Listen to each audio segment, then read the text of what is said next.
বিএনপির vice chairman ও সাবেক মন্ত্রী আব্দুল্লাহ আল নোমানের মৃত্যুর খবরে তার ধানমন্ডির বাসায় ভিড় করেছেন দলীয় নেতাকর্মী ও স্বজনরা। সেখানে আছেন আমাদের সহকর্মী মনুল ইসলাম মিন্টু। এই মুহূর্তে আমরা সরাসরি যুক্ত হচ্ছি তার সঙ্গে। মিন্টু, আব্দুল্লাহ আল নোমানের বাসায় এই মুহূর্তে কি অবস্থা দেখতে পাচ্ছেন আমাদেরকে জানাবেন।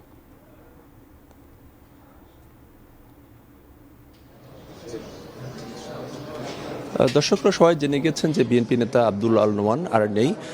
এবং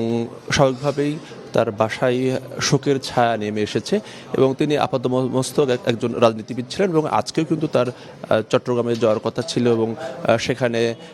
যে উত্তর জেলা বিএনপির একটি সমাবেশ, সেই কর্মসূচিতে তার প্রধান বক্তা হিসেবে বক্তব্য দেওয়ার কথা ছিল এবং তার আগেই সকালে পারিবারিক সূত্রে আমরা জানতে পেরেছি যে উনি সকাল 6টার দিকে অসুস্থ বোধ করেন এবং এরপরে তাকে রাজধানীর স্কয়ার হাসপাতালে নেওয়া হয় এবং স্কয়ার হাসপাতালে নেওয়ার পথেই আসলে তার মৃত্যু হয়ে যায় এবং তার আত্মীয় স্বজন, গুণাগ্রহী এবং তার যে দীর্ঘ রাজনৈতিক যে কেরিয়ার, সেই কেরিয়ারের সাথে যারা যুক্ত তারা সবাই আসছেন এবং শোকসন্তপ্ত পরিবারকে সমবেদনা জানাচ্ছেন। আর কিছুক্ষণের মধ্যেই বিএনপি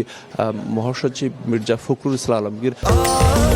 স্বাস্থ্যকর অল টাইম ফ্যামিলি কেক, সব সময় অল টাইম হেলদি লাইফ, তার আসার কথা রয়েছে এবং সিনিয়র নেতৃবৃন্দ তারা আসবেন এবং যে কথা বলছিল তার বর্ণাঢ্য রাজনৈতিক যে ক্যারিয়ার, তার রাজনীতি সেটি শুরু হয়েছিল হামিদুর রহমান শিক্ষা কমিশনের বিরুদ্ধে আন্দোলনের মধ্য দিয়ে এবং পরবর্তী সময়ে তিনি ভাসানী ন্যাপের পরবর্তী সময়ে তিনি ছাত্র ইউনিয়নের রাজনীতির সাথে যুক্ত হন এবং এরপর তিনি ভাসানী ন্যাপের রাজনীতির সাথে যুক্ত হন, শ্রমিক আন্দোলনের সাথে যুক্ত থাকেন এবং পরবর্তী সময়ে এসে 1981 সালে কিন্তু তিনি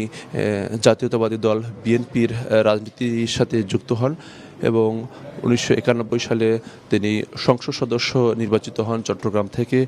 এর পরবর্তীতে তিনি মৎস্য ও প্রাণী সম্পদ মন্ত্রণালয়ের মন্ত্রীর দায়িত্ব পান এবং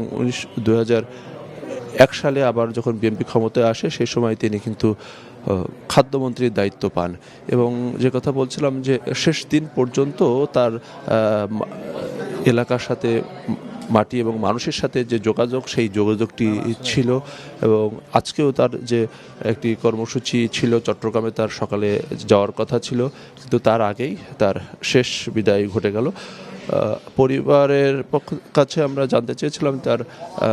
জানাজা এবং দাফন সম্পর্কে। এখন পর্যন্ত এখনও তারা সিদ্ধান্ত নিচ্ছেন যে তার জানাজা এবং দাফন কোথায় কিভাবে হবে। হয়তোবা আমরা আর কিছুক্ষণ পরেই হয়তোবা আমরা এই বিষয়টি জানতে পারবো এবং দর্শকদের অবশ্যই সেটি তুলে ধরবো। আর কিছুক্ষণের মধ্যে বিএনপি মহাসচিব মির্জা ফখরুল ইসলাম আলমগীরের আসার কথা রয়েছে বাসায়।